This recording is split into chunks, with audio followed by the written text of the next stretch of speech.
Eksekusi lahan sengketa yang dijadikan ruko tempat usaha di Jalan Otista, Jatinegara berlangsung ricuh. Kericuan terjadi karena pihak penyewa menilai eksekusi tersebut belum memiliki kekuatan hukum tetap. Saling dorong pun tak terelakkan saat jurusita didampingi aparat mencoba merangsek masuk ke dalam lahan sengketa. Petugas mendapat perlawanan cukup kuat dari penyewa ruko. Sedikitnya ada 5 ruko yang akan dieksekusi petugas. Para penyewa mengklaim membeli ruko secara sah dan memiliki surat-surat yang lengkap. Tadi tidak sah eksekusi hari ini. Saya di bangunan nomor 40D. Saya pertahankan sampai tidak penghabisan. Saya nggak mau hari ini dieksekusi. Dasar eksekusinya apa katanya, Pak? Dasar eksekusi karena kalah di MA. Di MA masih ada PK. Meski mendapat perlawanan dari penyewa, petugas tetap mengeksekusi ruko setelah berhasil menguasai keadaan. Penyewa tetap menolak eksekusi ini karena menurut mereka sengketa ruko ini masih berproses di pengadilan dan menunggu putusan peninjauan kembali.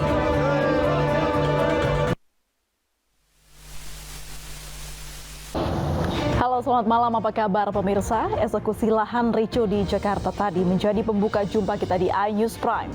20 polisi diduga dilakukan pelanggaran dalam tragedi Kanjuruhan dan 6 orang jadi tersangka. Salah satunya Dirut PT LIB Ahmad Hadian Lukita. Saya Aprilia Putri, inilah iNews Prime selengkapnya.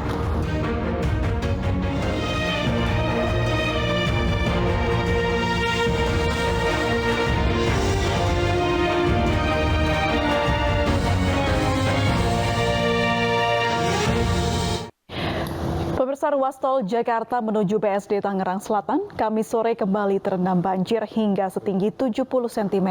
Akibat banjir yang menggenangi ruas tol ini, kemacetan panjang pun terjadi di ruas tol tersebut sejauh 2 km.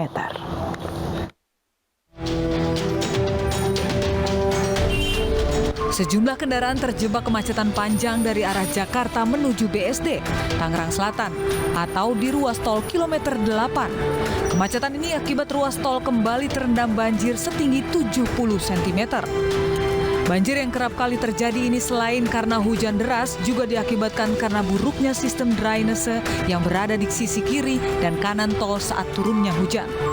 Akibat banjir ini, sejumlah pengendara terpaksa berhenti dan menunggu banjir surut. Masa ngantri, Pak. Masa nggak boleh lewat di jalannya terlalu dalam. Selain itu, akibat banjir yang menggenangi ruas tol ini, kemacetan panjang pun terjadi sejauh 2 km dari arah Jakarta menuju BSD maupun arah sebaliknya.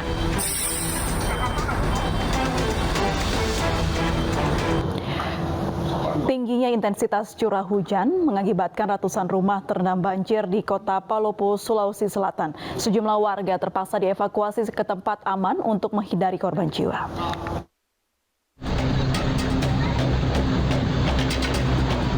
Ratusan rumah di Kecamatan Wara, Kota Palopo, Sulawesi Selatan terendam banjir. Banjir disebabkan intensitas curah hujan yang tinggi sehingga aliran sungai Latupa meluap. Ketinggian air bervariasi mulai dari 50 cm hingga 1 meter.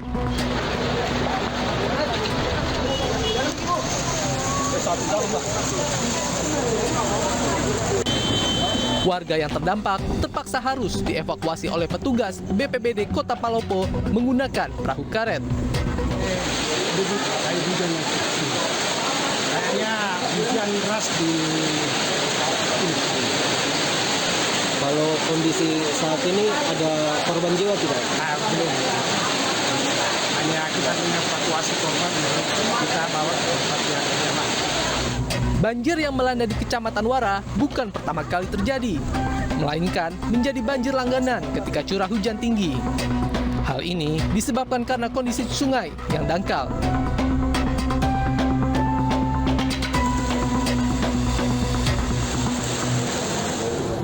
Pemirsa, banjir setinggi 60 cm merendam Jalan Cempaka Putih Barat, Jakarta Pusat. Puluhan kendaraan bermotor mogok saat nekat menerobos banjir. Banjir di Jalan Cempaka Putih Barat disebabkan tingginya intensitas hujan dan buruknya sistem drainase hingga merendam ruas jalan. Meski volume air cukup tinggi, sejumlah pengendara roda 2 yang akan melintas dari arah Rawasari menuju Cempaka Putih nekat berusaha menerobos banjir. Hal ini lalu akibatnya puluhan sepeda motor dan bajai mengalami mati mesin alias mogok karena tak mampu menembus banjir.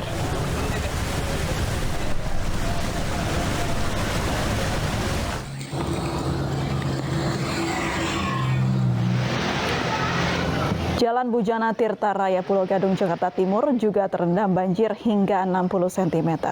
Banjir disebabkan hujan deras serta saluran air yang sudah tidak bisa menampung lagi. Jalan ini kerap terendam air saat hujan deras mengguyur. Kendaraan yang melewati banjir harus berjalan secara perlahan, bahkan ada beberapa kendaraan yang mati mesin dan harus didorong. Tidak hanya itu, kendaraan yang terparkir di Stadion Bea Cukai juga terendam banjir.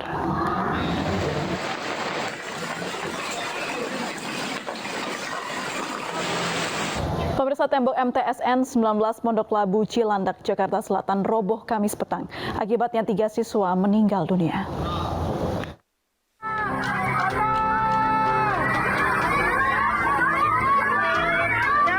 Video amatir merekam sesaat setelah tembok MTS 19 Pondok Labu Cilandak, Jakarta Selatan roboh.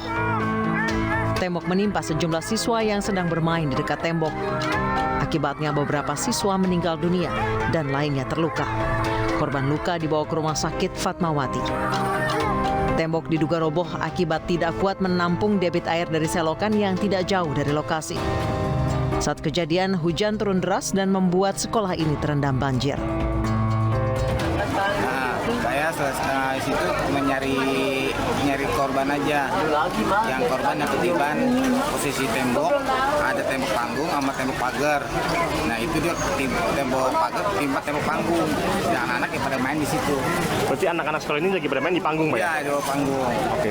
Itu berapa orang, Pak, total, Pak? Kalau kurang lebih sih lebih dari 3 kalau pada main. Cuman kalau untuk sementara ini korban yang kena musibah baru 3 orang yang dibawa ke rumah sakit. Belakang sekolah itu tanggul yang rubuh. Anak-anak, sedangkan anak-anak itu lagi bermain di situ. Nah, tanggul itu rubuh langsung di grup. Nah, itulah ada peristiwa yang terjadi, ada yang meninggal, luka-luka dan sebagainya. Itu tanggul kali sungai? Tanggul sekolah. Oh, tanggul sekolah, Pak, ya? Oke. Petugas gabungan dari kepolisian dan damkar yang berada di lokasi mencari adanya korban yang diduga masih terjepit.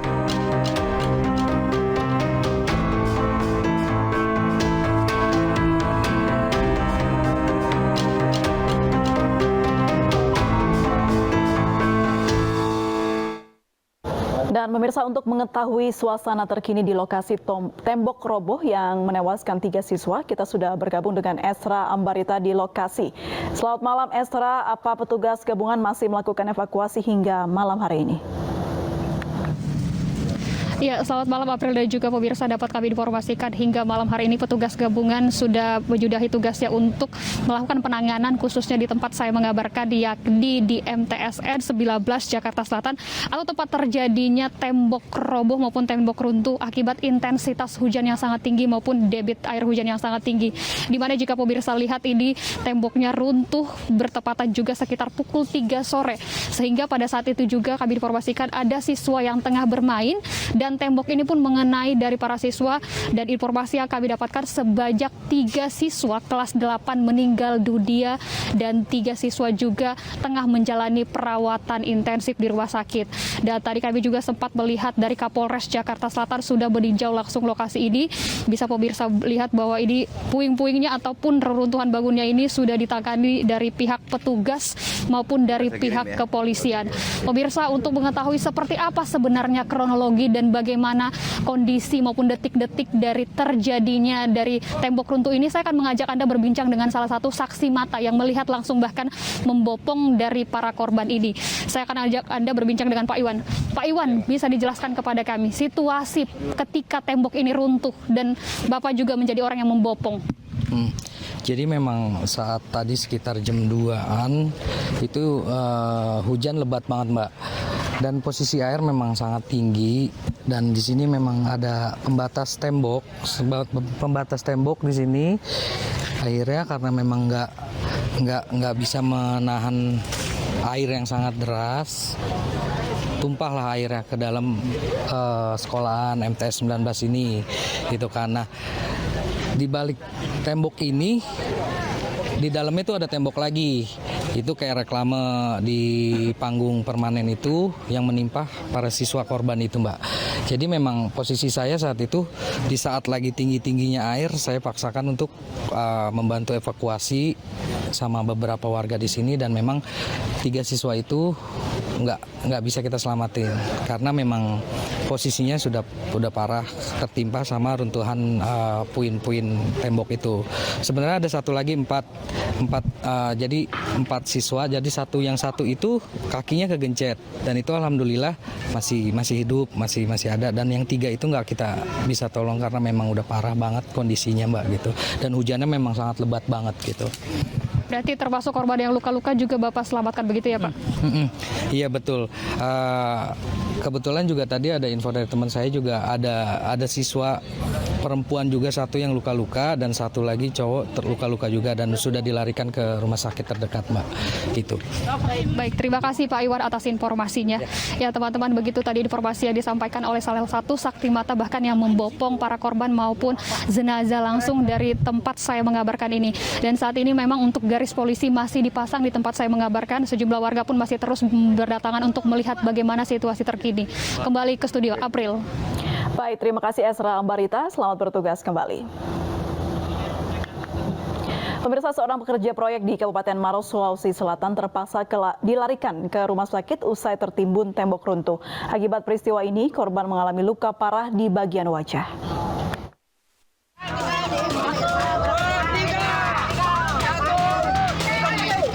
Video amatir merekam kepanikan sejumlah pekerja proyek dan warga sekitar yang berupaya mengevakuasi seorang pekerja proyek yang tertimbun reruntuhan puing-puing tembok setinggi 3 meter. Peristiwa tersebut terjadi di Kecamatan Turikale, Kabupaten Maros, Sulawesi Selatan. Korban sudah tidak sadarkan diri saat berhasil dievakuasi, kemudian langsung dibawa ke rumah sakit terdekat. Kejadian berawal ketika korban bersama 2 rekannya tengah mengebor dinding tembok setinggi 3 meter untuk dirobohkan. Namun saat proses pembongkaran tiba-tiba tembok runtuh dan menimpa salah seorang pekerja, sementara 2 pekerja lainnya berhasil menyelamatkan diri.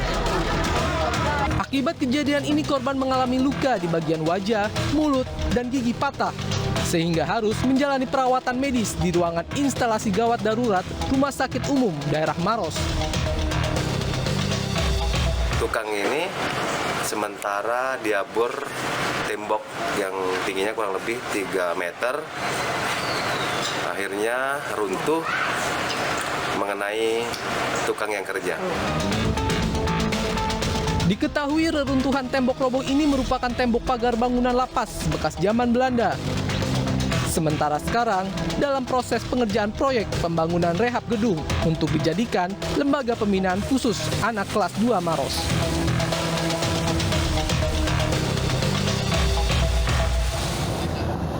Pemirsa, razia penyandang masalah kesejahteraan sosial digelar petugas gabungan di kawasan Gambir, Jakarta Pusat. Razia diwarnai penolakan sejumlah gelandangan dan pengemis hingga menangis histeris.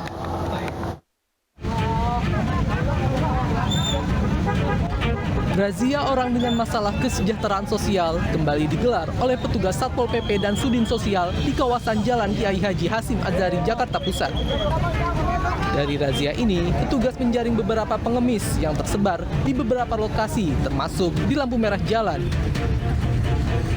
Sebagian gelandangan dan pengemis melakukan penolakan disertai tangis histeris saat akan dibawa petugas, sehingga petugas harus dengan paksa memasukkan mereka ke mobil dinas sosial.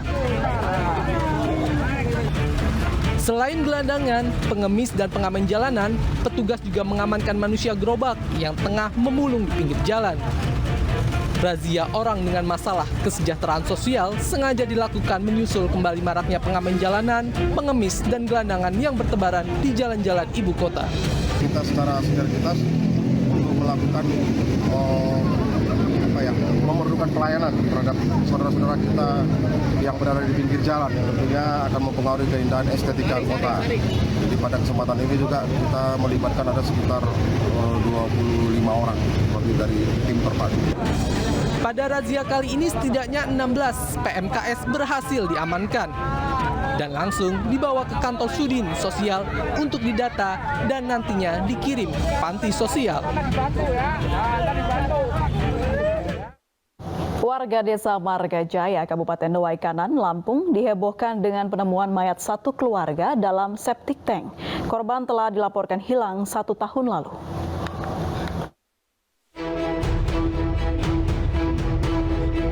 Warga Desa Margajaya, Kabupaten Waikanan, Lampung dihebohkan dengan penemuan mayat satu keluarga dalam septic tank. Korban telah dilaporkan hilang sejak 1 tahun yang lalu. Kepala Desa Margajaya melaporkan kehilangan keluarga pada Juli 2022 ke kantor polisi terdekat. Dari hasil penyelidikan Polres Waikanan, polisi menduga keluarga yang hilang dibunuh oleh tersangka berinisial E. Korban yang tewas berjumlah 5 orang, sementara jasad 4 orang yang ada di dalam septic tank itu selanjutnya dievakuasi oleh tim Inavis. Polisi menangkap 2 tersangka berinisial D dan E yang merupakan anak dan ayah. Ditangkap pertama kali yaitu anaknya, saudara D ini. Ditangkap, kemudian diperiksa, mengakui untuk kejadian yang bulan Februari tahun 2022 dengan korban C. D ini mengakui melaksanakan pembunuhan bersama dengan bapaknya, saudara E. Identitas korban yang tewas tersebut adalah Zainuddin, Siti Romlah, Wawan, anak perempuan umur 5 tahun, dan Juanda. Pemirsa, tim gabungan independen pencari fakta tragedi Kanjuruhan undang perwakilan supporter sejumlah klub sepak bola ke kantor Kemenkopol Hukam. Kami kembali usai jeda berikut ini.